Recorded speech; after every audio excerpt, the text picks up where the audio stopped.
Makinig ka sa akin, Cherry.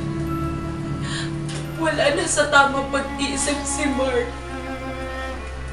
Maling na si Mark, Cherry.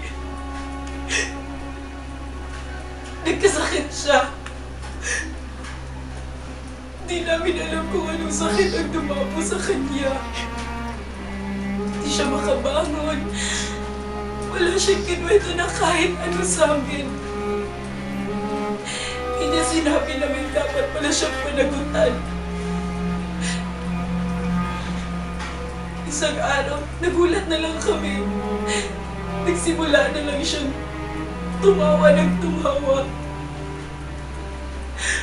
Hanggang sa hindi na namin siya makausap ng maayos.